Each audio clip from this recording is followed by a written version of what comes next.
Hello everyone and welcome back to the channel, Gyro here.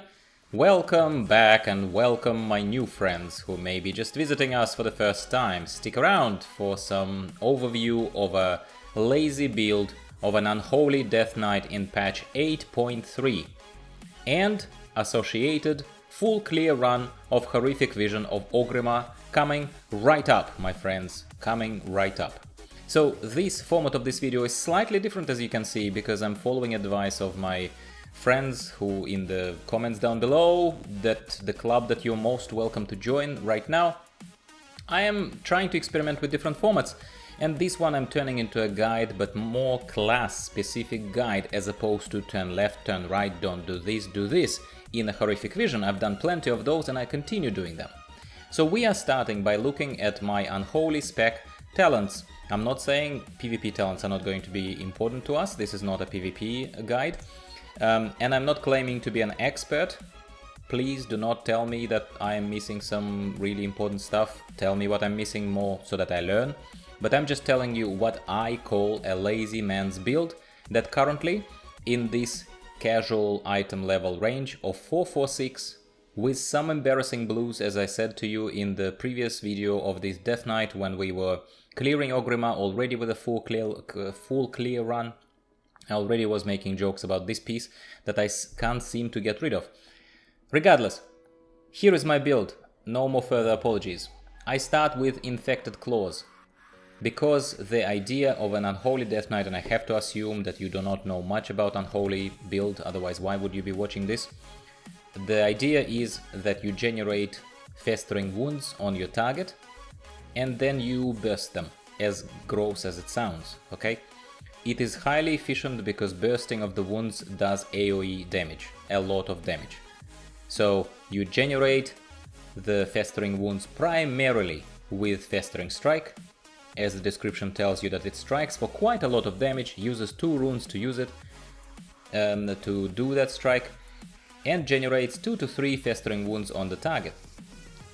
Now, it will burst upon death of the enemy, or it will burst when it's damaged by Scourge Strike. Now, Scourge Strike, as you can see, costs only 1 rune instead of 2 runes, but it also does a lot less damage, so its benefit only comes into play when you have multiple targets and when the AoE is worth it. I am not a theory crafter, I am not using all the robot websites and all that. I know of their existence, but I'm a casual, which is why I'm telling you more of a gut feel of what sits well with me. You're most welcome to experiment or correct me in the comments down below. I do not mind, I learn all the time just like you do. So, basic point is to generate as many festering wounds on the target and burst them either through the death of that enemy, or if there is more than about 3 enemies, I use Scourge Strike. That's what I try to do. We will talk about other abilities in a second, don't worry about it, I'm not skipping. So, Infected Claws, going back here, my Ghoul's attack has a 30% chance to cause a festering wound on the target. Basically it means that every 3rd attack, roughly, there will be a free festering wound on the target. Who would say no to that? The more festering wounds, the merrier. I'm not doing a full review of every single other talent. For me, those talents don't work as well. This is all I'm gonna say just to save you the time. Again, I'm open to expert suggestions. If you have better suggestions, please tell me. Bursting Swords, level 57 talent. Bursting a festering wound deals more damage and deals shadow damage to all nearby targets. As you can see, it fits perfectly well into the lazy playstyle of mine. It's very basic, it's still around those 2 couple of main abilities and very simplistic priority system that you're following. Love it. Grip of the Dead is the CC row of our talents, and Death and Decay reduces movement speed of enemies within the area, decaying a little bit. Look, to me this is good. I need to control the enemies, I mostly run Horrific Visions, it affects their speed, it affects their movement, I can move a little bit out of areas of effect. It basically allows me to control my positioning better, which to me is a lot more important than just asphyxiating or perhaps increasing the range of Death Grip. So I don't care about that kind of stuff. It might be fantastic in PvP, We are purely reviewing this from PvE perspective of a casual player who is lazy. Pestilent Pustules. Bursting a Festering Wound has a 10% to grant you Runic Corruption, which is one of the passives of a Death Knight, of Unholy Death Knight. Well, sounds like a good thing to me. I possibly could go with Harbinger of Doom here, so it's kind of a... I'm all about bursting Festering Wounds in this build, but to be honest with you, this would work for me as well. Sudden Doom is something that makes your Death Coil, the third ability that we will talk about in a second, free. And it can also accumulate up to 2 charges. It's not bad if you think about this. Soul Reaper is an additional ability. It might be strong, it might have its uses, I understand. But I don't want an extra button to press. I don't! I want to focus on my positioning, and I want to focus on executing my priority system, I'm not gonna call it rotation, better. That's why I'm not taking it. Now, Death Coil. Death Coil obviously relies on your runic power. It does not use runes, it uses runic power. You generate runic power by your other abilities, by your first 2 abilities, and then you use Death Coil to blast them from the distance. Like, it's not bad. It also, for us, it's very important as Unholy Death Knights, it's very important because it reduces the cooldown on your Dark Transformation, which is an ability on 1 minute cooldown by default, and it transforms your fellow ghoul into a much more powerful one for 15 seconds.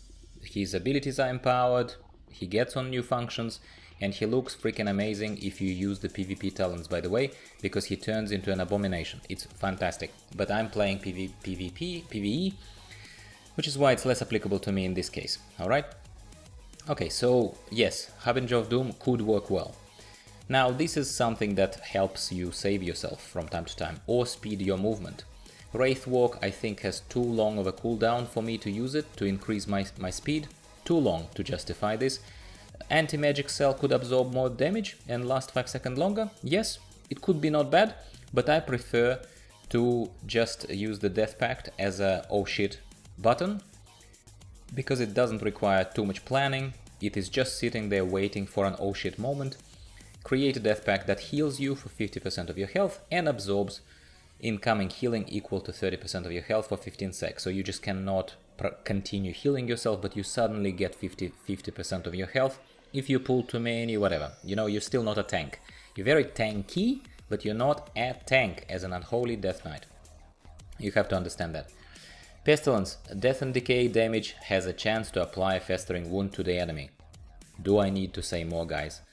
Again, is it the best, most efficient build for Mythics or whatever? I don't know, but it works reasonably well for me in Horrific Visions. I'm open to your suggestions how to improve it further. I'm just sharing what works well for me.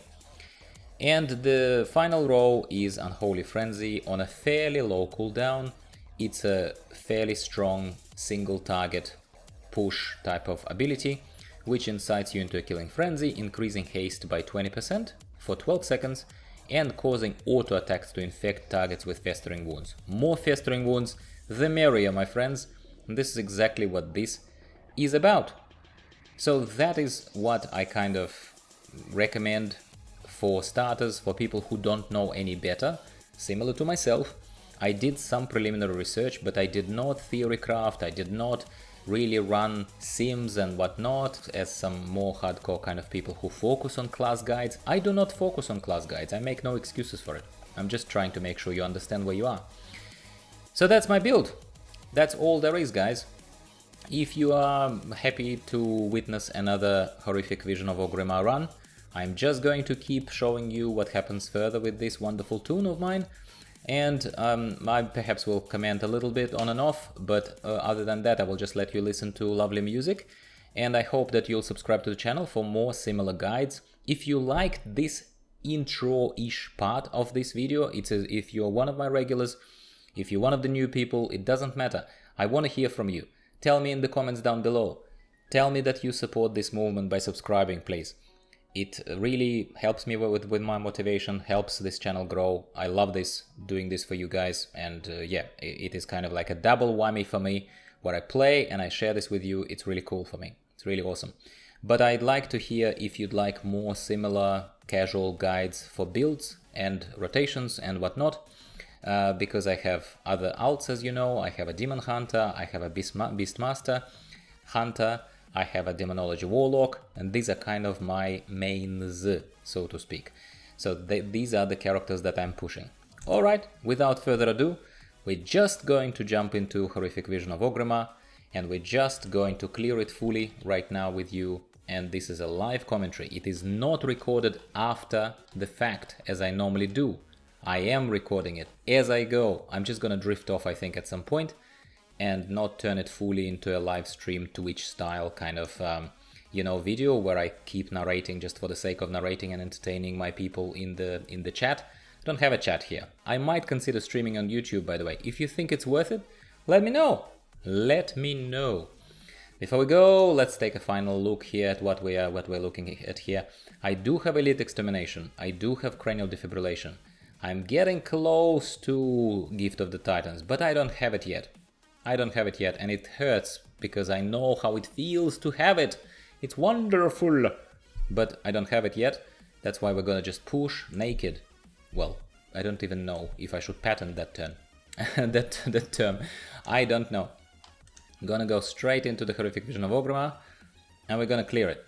Alright, subscribe if you haven't already, don't go anywhere, the run is coming up, and I personally will talk to you next time.